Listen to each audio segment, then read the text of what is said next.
Estamos de regreso a las 3. Tuve el gusto de platicar con Joshua Yaffa, el corresponsal de The New Yorker en Moscú, Rusia, quien también es autor de Entre, fuegos, verdad, ambición y compromiso en la Rusia de Putin.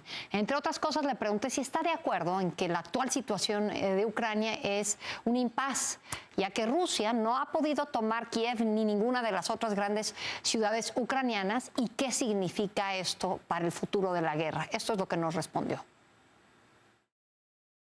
Well, it was quite clear that when this initial plan of Russia's to quickly seize Kiev and quickly depose Zelensky didn't work out, Russia switched to, in some ways, a much more habitual or familiar strategy for the Russian military, which is the essentially siege of cities, to surround cities with heavy artillery forces and to fire on them, to terrorize the civilian population, to destroy infrastructure, to force political leadership and in fact civilians as well to essentially beg for peace at any price because the war becomes so costly. That's the strategy we've seen in Kharkiv, which was bombed quite severely, whole neighborhoods leveled, civilian casualties in the dozens, if not hundreds, and especially in a place like Mariupol, which has just been horrifically almost leveled from the face of the earth,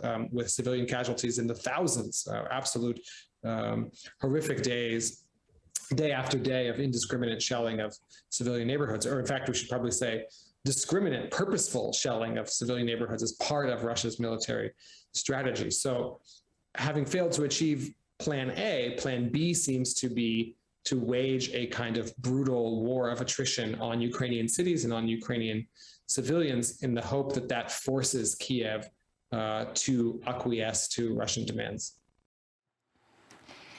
Le pregunté sobre el grupo Wagner, es decir, estos mercenarios rusos que han peleado en muchas partes del mundo como Siria o como Libia, que financia un oligarca cercano a Putin y quienes en estos momentos están combatiendo en Ucrania no se ajustan por ser mercenarios a la normatividad de la guerra. Le pregunté a Joshua si cree que la voluntad de los ucranianos pueda quebrantarse ante tanta violencia viniendo de este tipo de grupos. Y esto nos respondió.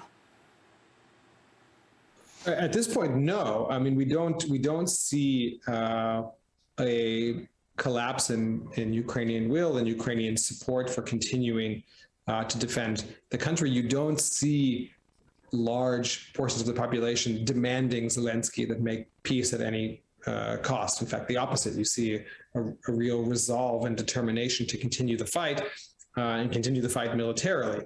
You know, the cost that will have for Ukraine is a separate question. I think that Ukraine that's a perfectly understandable and justifiable position to have. I'm not suggesting that Ukraine should consider giving in to Russian demands, not the opposite. I think it's remarkable the degree to which we've seen the country defend itself and hold off this invasion force far longer and far more successfully than anyone imagined, including, I think, even many Ukrainians didn't think that their military and society would hold out this long. But seeing as they have, and that they've made the prospects of, say, the takeover of Kiev very difficult, if not almost impossible at this point to imagine by Russian forces, there's a real determination to see this fight through and to not let Russia extract really costly political gains that would really injure or call into question Ukrainian sovereignty. But I think nonetheless, the next weeks of this war are going to be really costly and really deadly and really horrific with the main price paid by Ukrainians themselves. En su libro Entre fuegos hay un capítulo en donde habla del líder checheno Kadyrov, quien se ha convertido en un aliado del presidente ruso de Vladimir Putin. Le pregunté a Joshua si este personaje podría ser motivo de preocupación para Occidente, además de preguntarle quién es, que nos explicara quién es Kadyrov. Ramzan Kadyrov has been the leader of Chechnya for, I guess, well over a decade, if not almost 2 decades at this point. And he is in a way the tip of the spear, you might say, of the Putin regime. He's the Putin system. He represents the Putin system at its most aggressive, most fearsome, most merciless, most kind of brute and crude. And he has sent, supposedly, though these are hard figures to check, thousands of his fighters, very trained and experienced fighters who are loyal to him, to go to Ukraine and fight under the larger banner of Russia's war there. In Russian contemporary lore, these Kadyrovtsi, or like Kadyrov fighters, are especially feared for their kind of brutality and violence. And there certainly is an aspect of psychological warfare at play here. I think that the public use of these Kadyrovtsi in Ukraine was meant not just to achieve military objectives, but to also achieve psychological or informational objectives by frightening potentially the Ukrainian public, by using these people who have this terrifying image as a way of creating a certain psychological effect on Ukrainian society. From what we've been able to tell, actually, a lot of these fighters, these Kadyrovtsi, have been killed or injured on the battlefield in Ukraine. There's been lots of reports of Kadyrovtsi being overrun in battles with the Ukrainian military. So it's unclear how successful they've actually been when it comes to real battlefield achievements in Ukraine. But I think it's part of demonstrating or trying to use the psychological aspect to create fear and panic among Ukrainians. También hablé con él sobre la eficiente propaganda rusa y cómo sorprendentemente las plegarias del presidente ucraniano de Volodymyr Zelensky parece que le están ganando a esta pues eficiente propaganda rusa en esta ocasión. Yes, I think that one of the real startling and dramatic moments of this war has been the success of Zelensky in using, first and foremost, social media to rally the country and also to rally international opinion. I think two factors have played off one another. One is Zelensky's bravery and resilience, and the other is the bravery and resilience of the Ukraine writ large, especially the military. So the longer that the military has been able to hold out, that gives Zelensky more room for his own videos, for his own message. And at the same time, Zelensky's staying in Kiev, something that, for example, Russia clearly thought that at the first bullet, the first tank, Zelensky would run away. He didn't. He stayed in Kiev. And that determination and resolve, I think, in turn has inspired society, including the military. So those two camps play off one another. But it's been remarkable, the success that Zelensky has had in just through sometimes his own presence in Kiev, the fact that he's still there. He hasn't fled under the threat of violence to himself personally, because speaking of these Chechen Kadyrovtsi, there were all sorts of rumors that they were on the hunt for Zelensky personally.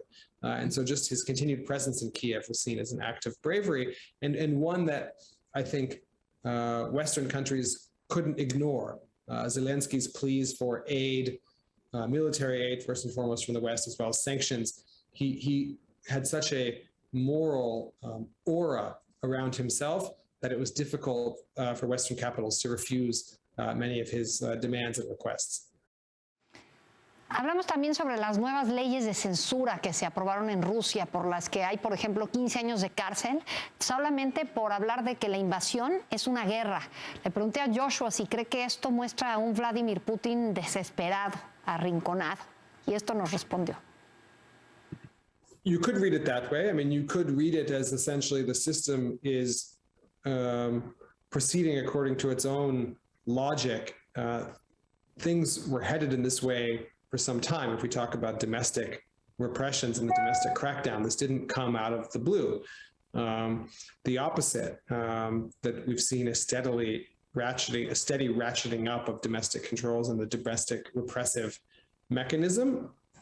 Certainly, those are not things that a confident regime does, but I think that this lack of confidence goes back for some time. This didn't begin just with the war. I think we've been in this phase for some years, at least, where we've seen a very nervous and paranoid governing system try and essentially quell its own fears, right? Bat away its own nightmares by increasing the level of repression. And wartime is a great excuse in a way for indulging all of your kind of darkest fantasies, all the things that maybe you wanted to do but couldn't quite find the pretext or explanation to do before. Well, now, you know, all bets are off. We're in a new world and in a new environment, and those camps and those figures in Russia who wanted to push for this sort of repressive approach long ago now have the perfect opportunity and the perfect excuse. Finalmente, Joshua Yaffa, corresponsal de The New Yorker en Rusia, nos compartió cuál es su principal preocupación en este momento, viendo cómo están las cosas en Ucrania y el apoyo de Occidente a ese país. What worries me most, first and foremost, is the kind of the danger, the destruction, the death facing Ukrainians across the country. This war has been like all wars, destructive, brutal, and costly. And as we've talked about, I don't necessarily see the indications that it's going to end anytime soon. If anything, the opposite, that in a way, as we've talked about, the more difficulty Russia faces and the more difficulty Putin personally faces in achieving his goals, however he defines them in Ukraine, but the more the Russian military, say, meets resistance and faces difficulty in either capturing territory surrounding Kiev, what have you, I think the more desperate and therefore dangerous Putin becomes and Russian military actions become. And I'm afraid that we could see further escalations and perhaps the darkest days of this war, which has already been very dark, especially if you look at places like Kharkiv and Mariupol, that we still haven't actually seen the worst that still may be to come. And that really worries me.